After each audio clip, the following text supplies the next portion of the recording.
It is 20 minutes to 10 at night. She went down at 7, and for once the house is quiet. And you think, tonight, maybe tonight I will be asleep before 11. So you turn off the last light. You slide the bedroom door open, 1 inch, 2 inches, holding your breath the whole way. And just as you step over the threshold, the floor gives one small creak under your foot. That is all, one creak. And from the little futon in the corner comes a rustle, and then a small voice, wide awake now. "Mama, Mama." 8 months old, and she has heard you. I have watched a grown man drop flat to the floor of his own bedroom, in the dark, afraid to breathe, because he knew that if that child saw his face, it was finished. The whole night gone, in one creak of a floorboard. If you have lived that, if you have stood in your own doorway at 10 at night with your heart going like a drum, frightened of a floorboard, frightened to move, I want you to know 2 things before we go a step further. It was not bad luck, and it was not your fault. There is nothing wrong with your baby. Let me say that again, because you have probably started to wonder. There is nothing wrong with your baby, and there is nothing wrong with you. You will not need to buy a single thing tonight. Not an app, not a machine, not a special mattress, not a course. What you have been fighting all this time is not your child. It is 4 small mistakes. 4 things so easy to make that nearly every tired parent I have ever known has made all 4 of them. And every one of them you can undo. Some of them tonight. And near the end, I will tell you the part that quietly made me angry once I finally understood it. My name is Naomi Takahashi. I am 63 years old. I raised 3 children of my own, and I help raise 5 grandchildren now. So my hands have been on sleeping babies in one form or another for more than 40 years. And in all of that time, in all those long nights, I have settled babies to sleep without an app, without a screen, without a single machine to do it for me. So here are the 4. The first is about you, the exact moment you walk into that room at night. The second is the warm room, the cozy one you made on purpose, thinking you were helping. The third is the lie-in, the extra hour you let them sleep after a hard night, the kindest mistake there is. And the 4th is the one that holds all the others together, and it is the one almost nobody ever explains properly to a new mother. Do these 4 things and give it a little time. Not 1 night, not 2. Give it about 2 weeks. 3 of those nights will still go badly, and I will tell you exactly why. But by the end of that 2nd week, most evenings, you will lay her down and slide the door shut, and the house will simply stay quiet, and the little voice will not come. Now, before the first mistake, let me start with what you have been told wrong, because if you do not understand this one thing, none of the 4 fixes will hold. You've been told in 100 quiet ways that a baby who sleeps badly is a problem to be solved, that there is a trick, a product, a method, and if your baby still wakes, you simply have not found it yet. That is the lie. Here is the truth. You cannot make a baby fall asleep. You cannot. Sleep is not a switch you flick. It is more like a plane coming into land. It cannot drop out of the sky and hit the runway all at once. It has to come down slowly in a long, gentle line until the wheels finally touch. Your baby's brain is exactly the same. All day, it has been drinking in everything. Every face, every sound, every light, the shape of the spoon, the sound of the dog next door. A brain that full cannot go from wide awake to fast asleep in 90 seconds. It needs the runway. So your whole job, all 4 of these, is not to force sleep. It is to clear the runway. And then to step back and get out of the way and let a little body that was built for sleep do the very thing it was built to do. So, the first mistake, and it is the one that caught my own son-in-law flat on the floor. The mistake is walking into that room at the wrong moment. And the wrong moment is not random. It follows a clock you can learn. A baby sleeps in waves the same as you and I do. There is a light part of the wave, up near the top, where the smallest sound, the smallest creak of a floorboard can lift them straight out. And there is a deep part down at the bottom where you could nearly drop a book and they would not stir. The whole secret of getting into that room safely is to arrive when they are at the bottom of the wave, in that deep part, not at the top. And here is how you know where they are. If your baby is younger than 3 months, one whole wave, down and back up, takes somewhere between 20 and 50 minutes. If they are older than 3 months, a wave takes longer, about 60 to 90 minutes. They are at their very lightest, right at the start of a wave, just after you lay them down, and again right at the end of one. So do not tiptoe in 10 minutes after they fall asleep. That is near the top, the worst possible moment. Wait, let the first wave carry them down. And just before you go in yourself, do one small thing. Watch the monitor for 10 seconds. If she is lying completely still, arms heavy, not a flicker, she is at the bottom. She is deep, and you can slide that door open. But if you see her squirming, a little noise, an arm moving, a leg kicking, that is the top of the wave. Do not go in. Wait 3 or 4 more minutes until she goes still again and then move. Now, and this matters more than any of the timing, where that baby sleeps has to be safe first, before it is anything else. In my mother's house and then in my own, the little one had their own firm futon, laid right in the row beside ours, so close I could put my hand out and touch her in the dark. Their own flat, firm bed, on their back, always. In the room with us, yes, but never up in our bedding, and nothing soft in there with them, no pillow, no loose blanket, no toy. Close enough that I could hear her breathe, her own safe place to do her sleeping in. That is the oldest arrangement there is, and it is still the right one. Get the timing right and the sleeping place right, and you have won the first hour of the night before it even begins. But the second mistake you make with the very kindest of intentions. The second mistake is the warm room. I have watched so many loving parents do this, and I understand it completely, because it looks like kindness itself. It is a cold night. You do not want your baby to be cold, so you turn the heating up. You make the room snug and cozy. You tuck her in nice and tight. And you think, there, now she will settle. And instead, she fights it and wakes and fusses, and you cannot for the life of you understand why. Here's what almost nobody tells you. A body cannot fall asleep until it cools down. Just a little. About 1 degree, 1 single degree, the body has to drop. And that small cooling is the signal. The oldest signal there is. It is the thing that tells the brain, now it is time. You can let go. When you warm that room up, you are standing directly in the way of the very signal that brings sleep. You are, without meaning to, in the slightest, keeping her awake. So do the opposite of what feels kind. Keep the room cool, somewhere around 18 to 22 degrees, which, for those of you who count it the other way, is about 65 to 72. A little cool to the back of your hand, and do not judge whether she is warm enough by her hands or her feet.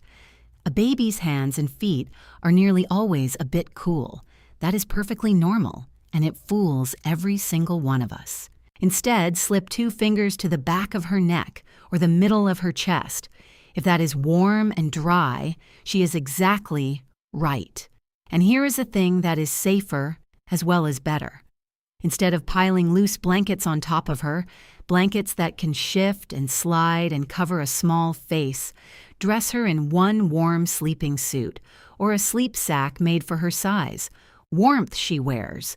Nothing loose to slide over her head. Cool room, warm suit, nothing to kick off and nothing to bury herself under. That is the whole of it. So simple and so easy to get backwards. But the third mistake is the one you will not want to hear from me. because it takes away the one thing you have been leaning on to survive. Now, before I give you the third, and stay with me here, because the third and the fourth are the two I most want a tired mother to hear, the two that nobody ever sits you down and explains. Take one breath. You are already halfway to fixing this. The third mistake is the lie-in, and I call it the kindest mistake there is because it comes from love and from sheer exhaustion, both at once. You have had a terrible night. She was up at 2 and again at 4, and you are hollowed out. So when she finally sleeps past her usual time in the morning, you think, good, let her sleep, she needs it, and heaven knows I need the extra hour too, and so you let her sleep in. I understand it in my bones. But let me tell you what is happening inside her while she sleeps that extra hour.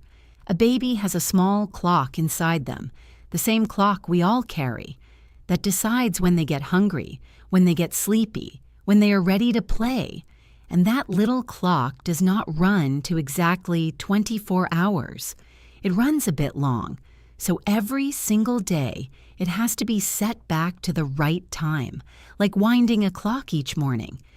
And the thing that winds it, the thing that sets it, is the moment they wake and meet the light. So when the wake-up time jumps around, early one day and late the next, the clock never gets set. It drifts. And a baby with a drifting clock is a baby living in permanent jet lag, in her own house, without ever leaving it. Her naps slide later and get shorter. The sleepy feeling arrives at the wrong hour at night, so she fights bedtime, because her body honestly is not ready yet. And those 5 a.m. wake-ups get worse, not better, because her clock is running ahead and telling her it is already morning. So here is the fix, and it costs you nothing but steadiness. Choose a wake-up time, one you can actually keep, and wake her at that time every day. Within about half an hour, you do not have to be exact to the minute. And yes, that means weekends too. And the moment she is up, bring in the light.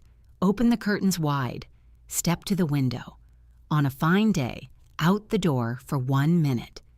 That light hitting her eyes is the hand that winds the clock. And carry that thought right through the whole day, bright and busy and full of light while the sun is up. Then dim and slow and quiet as the evening comes in. The day loud, the night soft. That contrast alone is half the work. Now, I know some of you are in the deep of winter, or the rain is coming down, or you live where the mornings stay dark for months. Do not worry. Just make it as bright as you can indoors. Every lamp on, the brightest room in the house. First thing, it is not quite the sun, but the message still lands. And one more thing, because it surprises everyone. An overtired baby does not sleep better. She sleeps worse. When a little one is kept up past the point she was ready, her body panics and pushes out a burst of the wide-awake feeling to keep going. And then she is wired and fighting you, and you swear on your life she is not tired, when the truth is, she is far, far too tired. Catch the wave earlier, and here is the part I promised you, the part that made me quietly angry once I saw it plainly. Everything I have told you so far, the timing, the cool room, the steady morning, and the same quiet steps I am about to give you, all of it costs nothing. Not one coin. The people who make the apps and the machines and the little clip-on trackers and the sleep courses that cost more than a week of groceries, they have known all of this for years. They know that a dull, identical, unremarkable bedtime does most of the work. But there is no subscription in that. There is no product in telling a tired mother that she is already quietly enough. So they sold her the worry instead. I do not blame you for buying it. Anyone would. I am only here to hand the calm back. So, the fourth mistake, and it is really the absence of one thing rather than a wrong thing you are doing. The fourth mistake is having no bedtime routine, no runway, And it is the one I wish someone had explained to me when my first was born, because I learned it the long way, night after night. Remember the plane. A baby cannot land all at once. She needs the long, slow line down. A bedtime routine is that line. It is you telling her nervous system, in a language older than words, the very same message every night. We are coming down now. It is nearly time. You can let go. And the way you say it is not with what you do, it is with sameness. The same small things in the same order, at the same time, every single night. It does not have to be grand. Mine was plain. A warm bath, into her sleeping suit, one book. And I read the same one so many times the spine finally gave out, and I still have it on the shelf. One song, always the same song, then down, bath, suit, book, song, down. Every night, in that order, until she could have told you what came next with her eyes closed, because that is the whole point. After a few nights, her brain stops being surprised. It hears the water running, and it already knows where this ends. And it begins, all on its own, to bring the drowsy feeling, before you have even reached the book. You are not fighting sleep anymore. You are inviting it, and it is coming to meet you at the door. I will tell you honestly, from my own 3 and my 5 grandchildren, the baby, with the same steps every night, falls asleep faster, wakes less in the dark, and sleeps longer. Every time. It is the single most powerful thing you can do, and it costs nothing. 2 more honest things about it. First, it will not work on night 1 or night 2. Do not give up when it doesn't. It takes about 3 nights for the pattern to set, and I would give it a few more on top of that before you decide anything at all. Stick with it. Same steps, same order, boring as bread for a full week. Second, when the routine is done and it is time to lay her down while she is drowsy but still just awake if you can, so that the last thing she knows as she drifts is her own quiet bed and not the rocking or the feeding. Now that is not a rule. If rocking your baby to sleep is what your family loves, no one on this earth gets to take that from you. I rocked mine plenty. It is only this. A baby who learns to take that last little step into sleep by herself will call you back less in the night and keep the whole thing short and keep it the same wherever you are, the same steps in a hotel, at the grandparents', on the hardest night. So the runway travels with you. Do these 4 and hold them steady, and the nights turn. Not overnight, but they turn. So picture it. 2 weeks from tonight, 7:30 in the evening. The last step of the routine is done, and you lay her down in the cool dark, drowsy and heavy, and you slide the door shut. And then you sit down, and you wait for the little voice, and it does not come. The house just stays quiet, and slowly you realize the night is yours. I will not pretend it is instant. It takes about 2 weeks, and 3 of those nights will go badly, and on those nights you will swear that none of it worked. And then the 4th night it holds. It costs no money. It costs patience. And about 2 weeks of doing the dull thing on purpose. That is the whole price. Now tell me something, because I do read every single one of these. Tell me how old your little one is and what bedtime honestly looks like in your home right now, tonight. The real version. I read every one. And next time, I want to talk about the other battle. The one at the table. The picky eater. The food thrown on the floor. And the one word my own mother never once said at a meal in all the years I watched her feed us. Until then, be patient with your little one. And be just as patient with yourself. You are doing far better than they would have you believe.